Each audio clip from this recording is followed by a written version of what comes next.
The little rocket that's an absolute blinder. Check it out here on Gary's Stuff.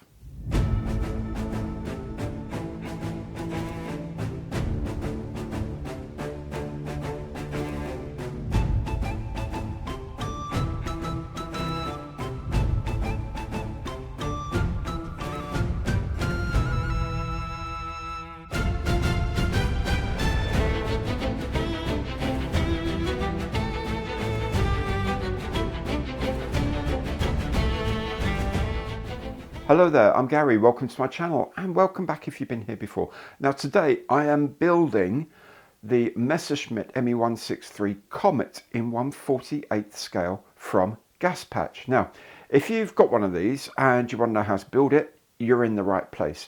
If you're thinking about getting one and you want to know what comes in the box and things like that, then there's a companion box opening video available now, which also shows you what other kits are available in that scale and also has a little bit of history of the Messerschmitt 163 itself as well. Quite a fun view.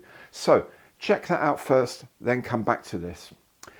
If you enjoy the video, and I hope you do, please remember Imperial thumbs up on the like button below, and if you haven't done so yet, please do subscribe to the channel and hit the bell and you'll be notified of all my future videos as they turn up. And of course, if you want to offer a bit of concrete support to the channel, you can do that through super thanks. You can do that by becoming a channel member, or you can go through any of my online partner programs.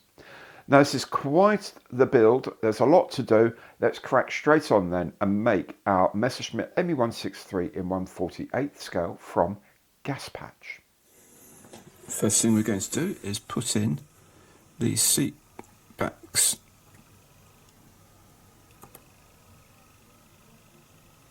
These are bits of photo etch, just need to super glue them in place. The seat itself comes in two pieces, they just slot together like this. Right, there's some photo etch for the seat belts. These are fine, they go onto the back here, conform to this support here, go up through that. There is a teeny tiny bit here that goes in to sort of clasp the belts in. That's going to take a little bit of toing and froing to get, because the ends of this piece are where the injection goes, the injector point is. So they may need to be just rounded down a little bit to fit. There you go. So when it's in place, let's just tidy this up a little bit. When it's in place, it looks like the belts are coming out through the top of the centre of the seat.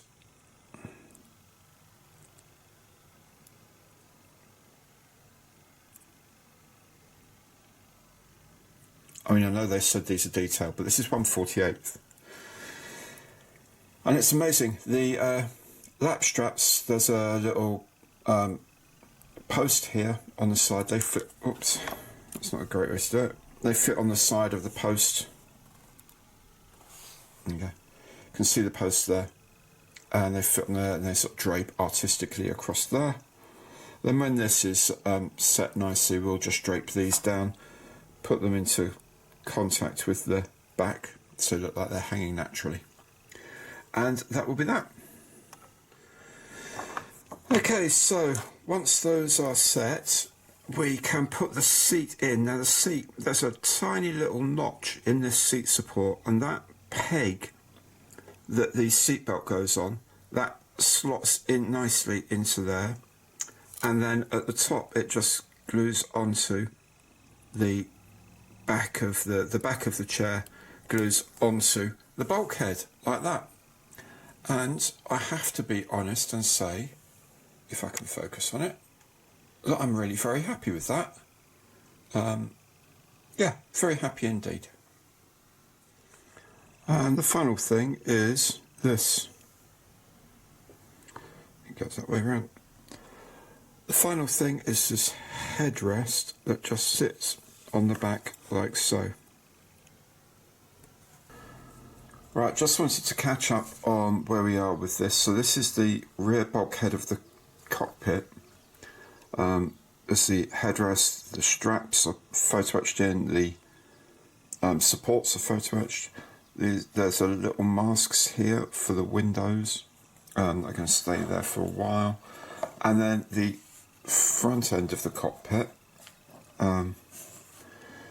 These are rudder pedals, so you've got the rudder pedals here are individual, so you've got the rudder bar and separately the rudder pedals, and then you've got like little hoops for the feet in photo etch. Really, really difficult putting those on, but they do go there. There's this control on the side. Forgive me, I don't know what it is. I suspect it might be for raising or lowering the skid, so that when you come into land you lower the skid so it's on the suspension basically. When you take off you don't want that, you want the I think that sets whether the skid is up or down. I might be wrong. If I'm wrong, please let me know. Control column, obviously. The bottom of this sort of selection handle, there's a tiny little sort of box sits at the bottom there. That's a separate piece that goes in. Then the handle goes against it. Then we've got the main control there. So all of this will be primed again. Nice gentle bit of prime. The whole lot sprayed black. Then I'll do a bit of dry brushing to pick out some detail. I will do the details, so there's it says leather at the bottom there. The knob of this is wood. This is leather here as well. Obviously the straps are like a linen colour. And then maybe get a bit of sort of grime, wash of a bit of grime. Put the two together. Then there's some extra pipes and bits that need to go on, but I'll show you those when they go on. On each side there are two pieces that need to go in. This one connects to the little hole on the side panel and fits in against the back of the seat there.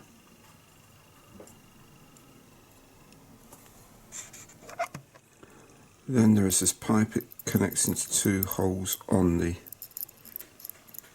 back bulkhead and then into a slot on the side panel like that. Do the other side, touch them up in black and maybe add just a tiny bit of brushing to bring out their shape.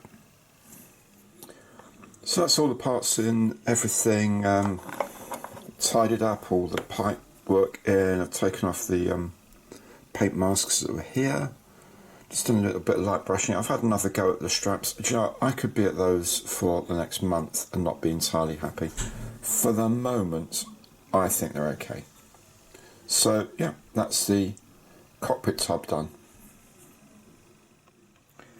You know, it's quite funny that when you start looking at this side of the cockpit here, you think, well, no, considering all the bother I've gone to, the rest of the cockpit, that looks a bit sparse. And then you look at all the other bits that now have to go in individually because they couldn't be moulded in one. So we just start adding pieces into the side now. So with a few extra bits of plastic and a couple of photo etched levers, this is looking a little bit more Gaspatchy for detail. Just look, by the way, just look at this. Look at the fineness of this moulding here. Isn't it beautiful? The instrument panel here similarly has more detail than it looks like at first glance, because there's this mechanism here, this pull mechanism here, piece of plastic that goes on, then these two levers in photo etch go on.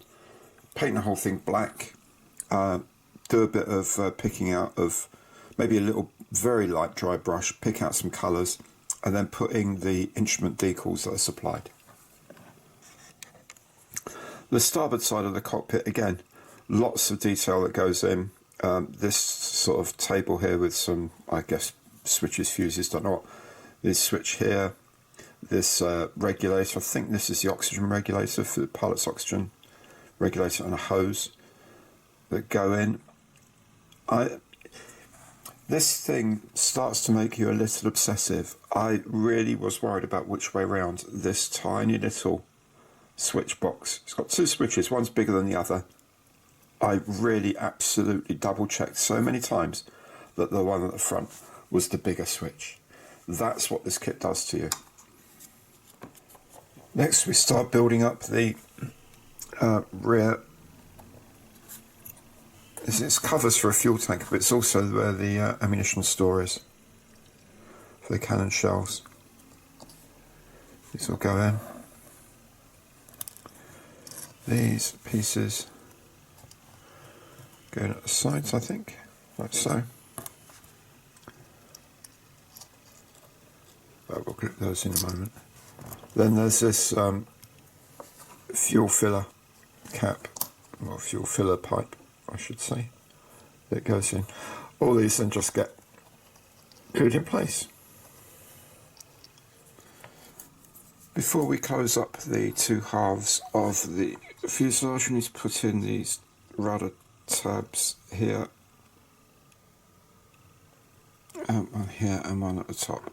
The bottom one, if you've got the starboard side of the fuselage, there's a sort of a tab that faces out. You need to make sure that one's facing out as well as the one facing back.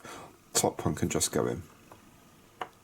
At the back of the fuselage, of course, is the rocket exhaust pipe that just sits up against a recess in the back here. The weapons bay, well, there's not weapons bay, the ammunition bay and the fuel tank can go in to the starboard side like this. Note how the filler cap sticks in that forward hole, or sorry, the rearward hole. Get all my words mixed up today. Like so anyway. Cockpit then sits in against this little L-shaped tab here.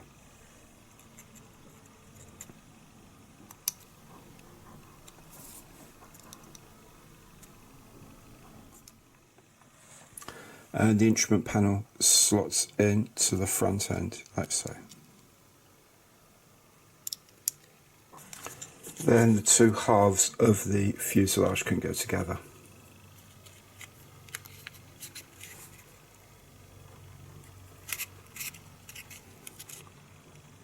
And it fits first time. Tape that up and we'll deal with all the seam lines. Well, we've got this here, the nose cone can go on. That lines up nicely. That helps keep the front end together as well.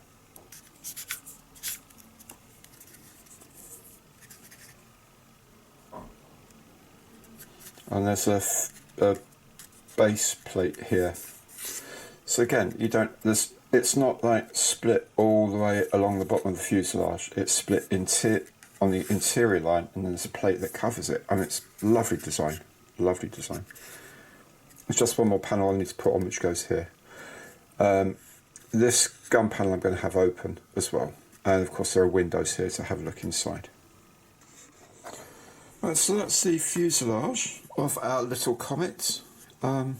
It's a diddy thing, but you know what, it's very beautifully modelled. I mean, the detailing on this kit is quite phenomenal. The cockpit's lovely, all the bits and pieces. Everything about it I like so far. So, next stage is to do the gun positions in here, build the wings, build the skid. If you're doing the undercarriage down, the skid down, there's a set of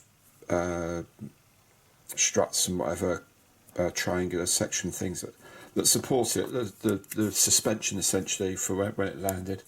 I haven't put those in because I'm having my one with the skid retracted as it would be when it's on the wheels, because I'm putting the wheels on it, the wheel dolly it's going to sit on.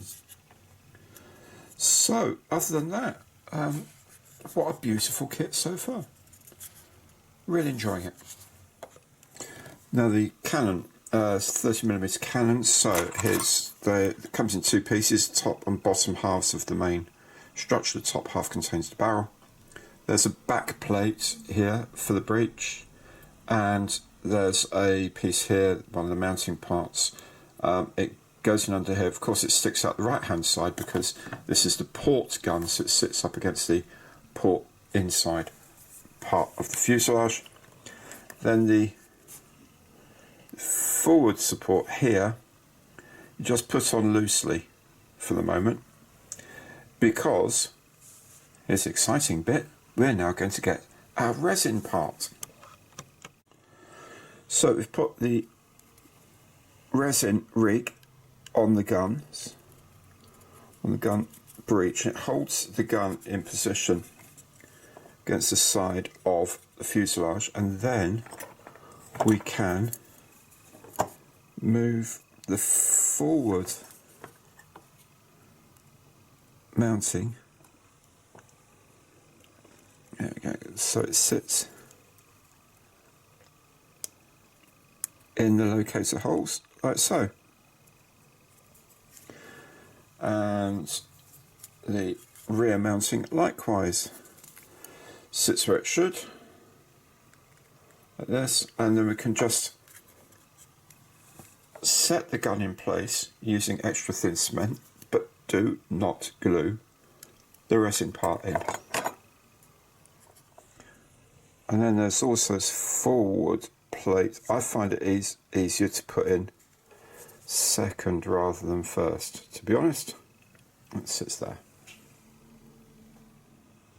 Next thing to construct is this little thing here. It's 3 parts.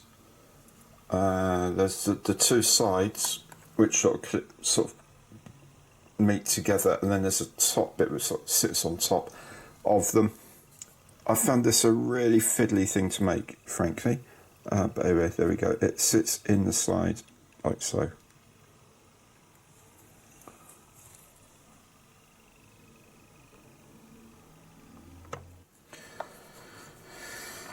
Right, so there's some 30mm cannon shells here. Be very careful with these, you don't push them inside, because they will go if you push too hard. And there's a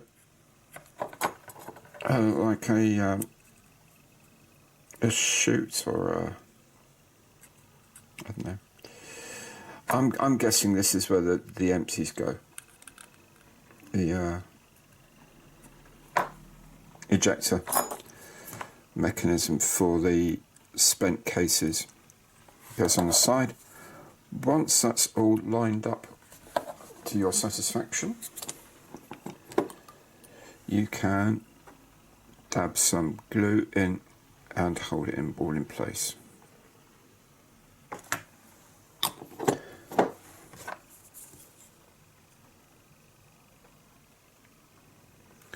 There we go, like so. The instructions later on say to put this cover over the feed of the cannon. It goes on that little hinge there and sits down. Point is, that's now hidden away the shells that I spent so long putting in place. So what I'm going to do on one side, because I'm going to have both of these open, what I'm going to do is on one of the sides I'm going to have this actual up as if it had just been loaded, because there'll be a hole in the wing, the access panel will be open, and I should be able to put the breech cover up like that to see the cannon shells. That's what I'm going to try and do anyway. On the other one it'll just be in place. Maybe in fact on this one it'll just be in place, as the instructions say. Like so. That's what I've done, just put a tiny dab of glue in that extra thin cement, and that just clears the hole enough. This can go, and I'll get rid of that little notch of excess plastic in a bit when it's all dried in. And just do the other 4 now, 2 on each side. And the last thing before I start painting this inside and weathering it and all the rest of it, there's this piece of photo etch here, and it comes in 2 halves, 2 sides that have to be stuck together to form this rod. And then the rod has to feed through a hole in this front structure here and connect up with 2 points there and there. You've really got to make sure this thing is stuck together properly at the front end, otherwise it won't go through the hole. I'll make a hole bigger perhaps, but once it's there, you know, that's probably the biggest sense of achievement I've had with a bit of photo etch ever so far. And then put the elevon in here, and then the trim tab, the trim flap in here. They say you can leave the trim tab without gluing it, but I'm not going to bother with that. I'm happy gluing it in place. Then the top of the wing can go on. Just set that in place. And then tape it up and extra thin cement. And that will be that. Then when the wings are dry, they fit simply onto the side of the aircraft. And on the base of the aircraft, the bottom keel if you wish, there's the skid. Now if you're having the undercarriage down, there's another fillet piece goes in the front of here with some more panel detail and stuff like that, because it sits kind of like this. But I'm having the skid up. My plane's like having final checks before it's ready to go sort of thing, so the skid can just sit on to the base of the aircraft like this and just get glued in.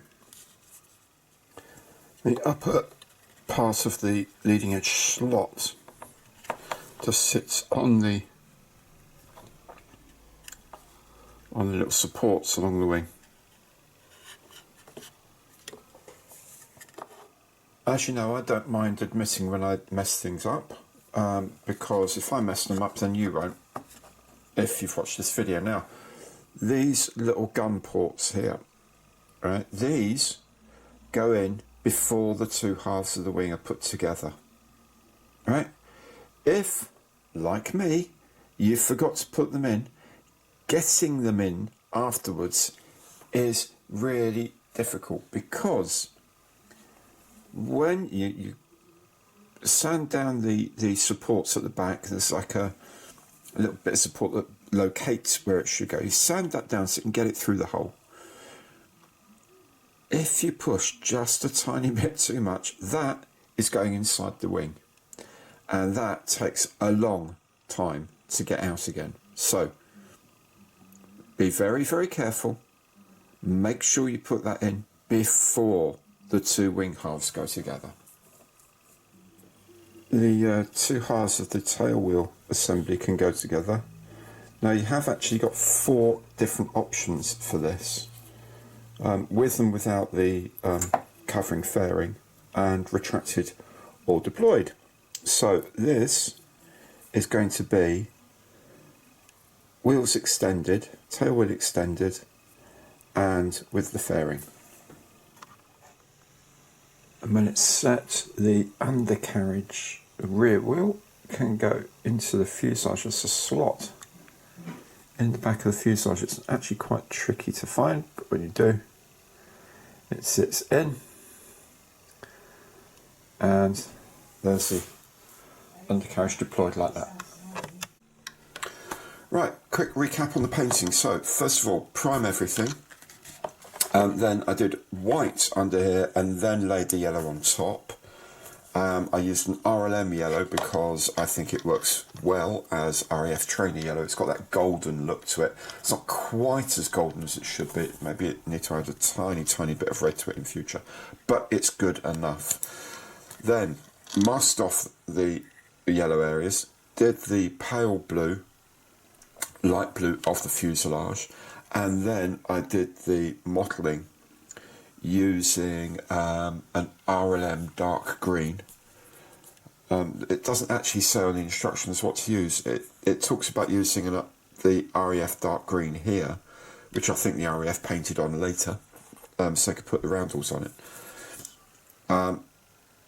But it just didn't feel right using REF green on an aircraft that's clearly painted in Germany. So I've used an RLM dark green.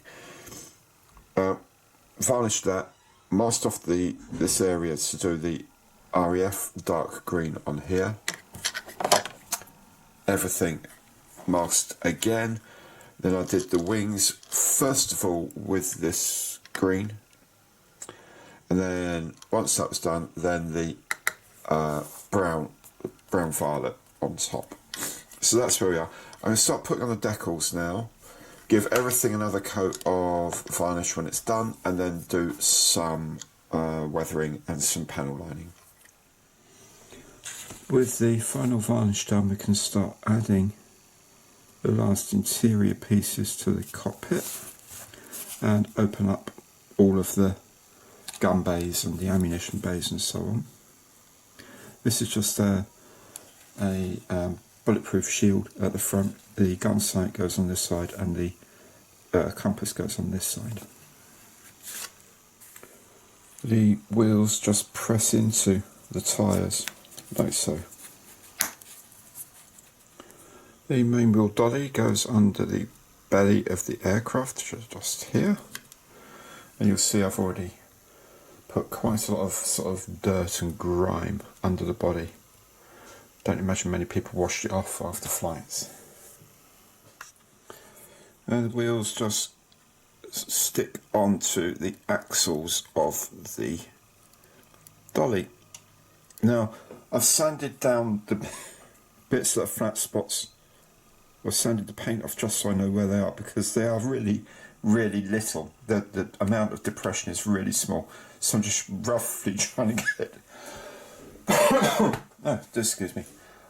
I'm roughly trying to get it to sit in the right place. But the amount of compression, flattening in the tyres is really small. The tail wheel goes in here, but it is a bit of an effort to get it in. But then that means it's going to be a bit of an effort to knock it out later. So there we go. So, and again, I've just sanded down the spot of the weighting, so I know it goes roughly at the top. So I think pretty much, and I can just dab a little bit of extra thin to hold it in place. With the flaps, if you want them down, what I've done is I've glued the actuators onto the flaps first.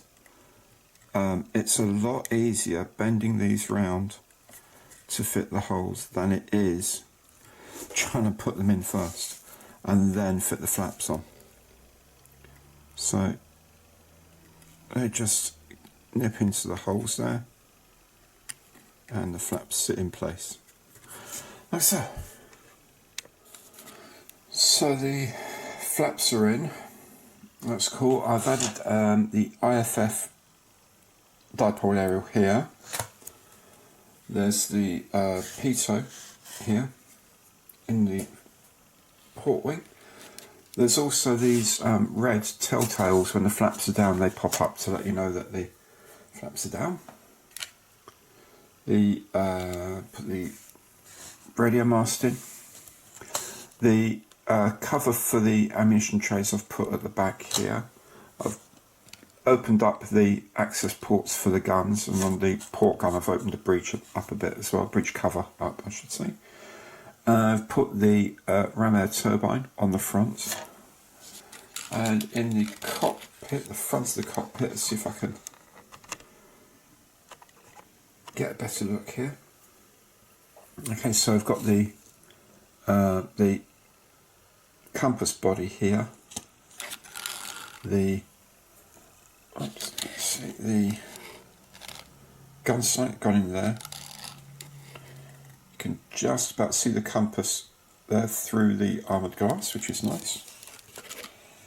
Then I've also put these bracing bars in here, that's photo etch, and then obviously painted them black. That is pretty much the whole thing done and dusted now, so all I need to do is put the canopy on and we're done. So that's the canopy in place. It's a couple of spots down at the bottom where it hinges with glue, and there's a bracing bar of photo etch that goes in there as well. And I'll just leave it leaning up against this convenient pot of paint to set. So there we are, the Messerschmitt Comet. What a lovely kit this was to make. Part fitment was exceptional. The amount of detail is really good. There's lots of options like the cannon port open, the cannon storage open. Fuselage cockpit is lovely. The photo etch, do you know what? I didn't have any. Normally I don't like photo etch very much. The photo etch here, A, was pretty straightforward to put on in the right places, and B, actually makes a difference. Actually was a very positive thing. Decals are absolutely beautiful. Do you know what? There's really nothing I can say bad about this kit at all. It's an absolute beauty to make. If you like Luftwaffe aircraft of the Second World War, if you love oddball planes, if you love captured planes, if you just want something in 148 that's going to push you a little bit as a modeller, this is most definitely the kit for you. Can't recommend it enough. Absolutely love building it. There we go then. It's not often I look back at a video and think, do you know what, I'm really pleased I built that kit. It's a lovely result and I feel I've done it some sort of justice. Kind of do with this. Obviously every build you do, there's always something to, oh, I wish I'd done that better, wish I'd done that better. And I'm not gonna lie, there's plenty of stuff on this build I would as well. But do you know what, for the money, for the scale, and for the sheer enjoyment of building, this little thing has been an absolute wonder. So, very happy I did it. If you've enjoyed the show as much as I enjoyed the build, then please do remember, Imperial thumbs up on the button below. And if you haven't done so yet, please do subscribe to the channel, hit that bell, and you'll be notified of all my future videos as they arrive. In any case, thank you so much for watching this. Hope to see you very soon. Take care until next time. Goodbye.